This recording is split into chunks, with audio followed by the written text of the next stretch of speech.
그리고 용두암이 비룡 입사하지 못하고 천년의 한으로 북서쪽 서해 바다를 통해 중국을 바라보고 있는 형극이에요. 그 다음에 용두암이 여의주를 잃어버린 전설은 BC 221년에서 BC 207년에 7년경 중국 진나라 황제 때문에 여의주를 잃어버리게 돼요. 이 전설이 너무 많지만 제가 봤을 땐 진나라 진시황 때문에 그 전설이 만들어지는 게 가장 더 정확하다고 저는 보거든요. 그 다음에 제주에 진나라 진시황제보다 더 크고 천하를 호령할 황제가 태어난다는 소문이 중국 진나라 귀에까지 들렸던 거예요. 그때 진나라 황제는 불로장생약을 얻기 위해 전 세계를 돌아다니면서 불로장생약을 구하는 시점이었거든요. 그때 바로 한국에도 그 불로장생약을 구하기 위해서 왔었거든요. 그때 가져간 게 영지버섯이었거든요. 이 대한민국의 영지버섯을 가져갔고, 그때 난 소문이 한반도에 진나라를 위협할, 그때는 이 제주도는 이 한반도 국가가 아니에요. 그때는 엄연히 탐나국이었어요. 탐나국이었고, 그 탐나국에 진시황을 능가할 황제가 나온다라고 해서 진시황이 그걸 조사를 시키게 되는 그런 시점이 들어와요. 그래서 진시황제는 천하를 나눌 수 없다 생각하고 진나라 당대 최고직관 호종단을 제주에 급파를 해요. 왜? 확인하라 이거죠. 그리고 호종단은 제주 앞바다를 통해 마을에 들어와 마을 아이에게 여기가 어디냐고 물었어요. 그때 마을 아이는 여기가 제주 구자읍 종달리라고 말을 했어요. 근데 여기서 보면 호종단이잖요. 근데 제주도 종달리라고 하니까 자기가 당대 진나라 최고의 직관인데 어떻게 내 이름을 함부로 쓸 수 있느냐. 그때 진나라는 이 탐나국 자체를 개똥으로 보고 하나의 미개한 도시, 미개한 섬으로 봤을 때거든요. 그래서 일개 진나라 황실의 대직관을, 직관의 이름 종자를 함부로 썼기 때문에 이 호종단은 성질이 났던 거예요. 그래서 호종단은 미개한 제주도에서 자신의 이름을 함부로 쓴다면서 그곳 물진거라는 물의 혀를 끊어버렸어요. 제주도에 가장 없는 게 뭔 줄 아세요? 비가 많이 내릴 때는 문제가 안 되는데 평상시 제주도는 마실 물이 거의 없어요. 일반 양반들이나 마실 물, 그 민물을 먹었지 천민들은 그 물 자체가 너무 귀해서 함부로 마실 수가 없었다고 하더라고요. 그런데 그 귀한 물을 바로 호종단이 와서 자기 이름하고 똑같다는 이유 하나로 혀를 끊어버려요. 자체가. 그리고 호종단이 용두암 용머리 기세를 보고 저 용두암의 용의 기세 좌측에서 바다 쪽을 봤느냐 아니면 전망대에서 제주도로 올라가는 것을 보았느냐를 우리가 알아야 돼요. 호종단이 본 게. 그런데 호종단이 본 것은 중국을 침범한다는 이유로 지금 중국을 보고 있는 거거든요. 그래서 바로 좌측에서 용두암을 보게 됐던 거예요. 그리고 용두암의 기세를 보고 제주의 천하를 호령할 황제가 태어날 기운이다라고 생각을 하고 진시황제에게 보고를 했어요. 그리고 진시황제는 호종단에게 명을 내려 용두암이 전기를 끊어내라고 명령을 내려요. 명령을 내리고 호종단은 용두암의 전기를 끊기 위해서 제주도 한라산 전기줄을 끊기 시작하려고 막 검사를 했던 거예요. 그리고 호종단을 찾아 용맥을 찾아 제주도 한라산의 용맥을 찾아 끊기 시작해요.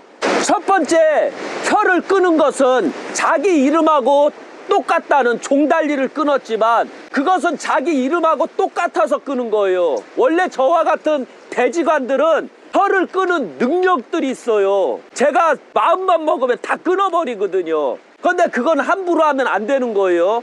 그래서 제주시 화북리 이르러 팽기물의 혀를 끊으려다 그만 실패를 했어요. 이 실패를 한 이유는 바로 제주신들이 막아줬기 때문에 그런 거예요. 제주 하르방신들이 막아줬기 때문에 팽기물을 끊을 수가 없었고, 이어 서귀포시 서읍리 샘물의 혀를 끊었어요. 그리고 서귀포시 토산리의 거순 세미와 단세미의 물을 끊으려 했지만 단세미를 수호하는 뱀의 방해로 실패를 했어요. 자체가 호종단이 이처럼 제주도의 정열을 끊고자 새말뚝을 받고 정맥을 끊고 죽인 후 제주도에는 생수도 왕도 나오지 않게 되었습니다. 이게 알아야 되는 건 뭐냐면, 일본 놈들이 우리나라 전기를 끊기 위해 우리나라 365열을 다 쇠말뚝을 통해 끊어버렸어요. 바로 호종단도 대지관이기 때문에 정열을 끊는 방법을 알았다는 점이죠. 그리고 호종단은 용두암에 힘을 다 죽이고 제주도 한라산 용맥을 다 끊고 용두암 용입에 있는 여의주를 칼로, 저 조그만하기 때문에 칼로 대면 빠지거든요. 그때는 저 입 안에 여의주가 있었나 봐요. 지금은 없지만. 그리고 그 칼로 여의주를 똑 빼버린겨. 그럼 그때 혓바닥도 빠진 건가요? 아니에요. 그때는 혓바닥이 있는지 없는지 전 몰라요. 근데 현재 상태는 혓바닥이 없었고 얼굴 형태가 용이 아닌 이무기로 형성이 돼 있어요. 저건 용이 아니라 이무기예요. 한마디로 교룡이라고 보면 돼요. 흑룡, 흑이무기라고 보면 돼요. 그리고 용두암 여의주를 빼내는 순간 용두암은 천년용이 되어 하늘로 승천하지 못하였고, 원래 여의주를 물어야지만 천년용이 하늘로 승천하는 거거든요. 승천하지 못하였고 용두암은 억울하여 며칠 몇 날을 천둥치듯 그르렁 그르렁, 지금 파도 소리처럼 그르렁 그르렁 소리가 며칠 몇 날을 번개를 치면서 엉엉 울었어요. 그 천년의 한, 다시 천년 동안 들어가야지만 용후에 승천할 수가 있는 건데, 안타깝게도 2023년까지도 용두암은 여의주를 얻지를 못했어요. 그 이유는 바로 호종단이 제주도의 혀를 다 끊고 용두암이 날아갈 수 있는 그 기조차도 다 죽였기 때문에 용두암은 평생을 여의주로 살아야 돼요. 자체가. 그래서 용두암의 슬픔을 안 한라산 산신은 크게 진동하여, 왜냐면 용은 바로 내 새끼거든요. 한라산의 새끼거든요. 진동하여 백록담 쪽 소문을 터뜨려 한천을 통해 용두암의 슬픔을 같이 달래줬어요.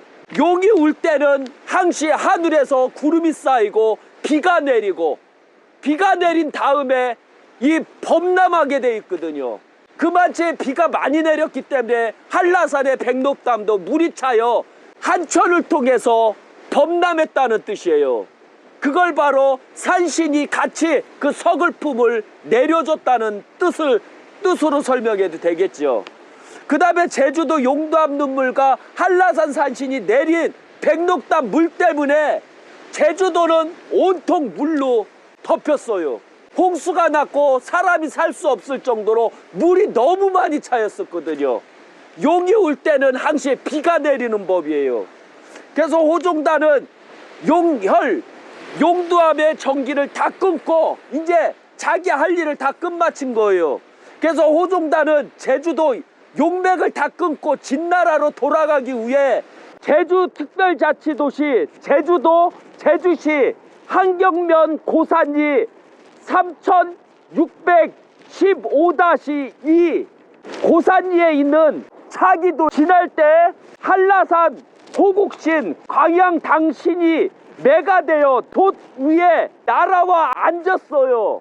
갑자기 돛에 앉으니 북풍이 일어 호종단의 배가 전복되었어요. 그로 인해 차기도는 지명이 생겼고 호종단은 진나라로 가지 못했고, 결국 호종단은 이 차기도에 묶이고 제주도에 묶여서 제주도의 전기를 끄는 그 죄, 제주도의 신들에게 결국은 죽임을 당하게 돼요. 그리고 결국 호종단은 진나라로 가지 못하고 중국을 먼 산 바라보듯이 보다가 결국은 제주도에서 생을 다하고 죽음을 다해요. 이게 바로 호종단의 운명이에요. 어떠한 기관도 한 나라의 정기를 끊을 때, 탐나국의 정기를 끊을 때 탐나국에도 그 탐나국을 만든 신이 있고 그 신들에 의해서 죽임을 당할 수 있다는 거. 그러나 너무 안타까운 것은 호종단이 제주도에 들어와 혀를 끊을 때 왜 한라산의 산신들은 가만히 있었는가? 왜 강양당신은 왜 호종단을 끊는 것을 막지 못하고 가만히 있었던 것인가? 이런 부분에서 너무 안타까워요. 신들이 왜 뒷북을 쳤는가? 왜 호종단이 제주도 탐나국의 정기를 끊을 때, 다 끊을 때 왜 가만히 있었는가? 이런 분이 너무 안타까워요. 그래서 항시 직관들은 혀를 끊을 수 있고 저 또한 마찬가지로 정기를 다 끊을 수 있지만 정기를 끊을 때 그 이유가 있어야 돼요. 꼭 나를 해쳤다던가 나라를 망쳤다던가 했을 때 그때 혀를 끊을 수 있다는 거 잊지 마세요. 그리고 용도암은 2023년 아직은 이무기 같으면서도 용 같으면서도 또 용 같으면서도 이무기 같으면서도 그 중간 시점에 있는 거예요. 그리고 머지않아 북서풍이 태풍이 엄청나게 많이 불면 머지않아 이 파도에 의해서 용도암은 없어지게 될 거예요. 자체가. 그래서 붕괴되고 그러면서도 바로 이무기로 변하는 슬픔을 간직하고 있는 아주 슬픈 전설이 있는 게 바로 용도암이라고 보시면 돼요.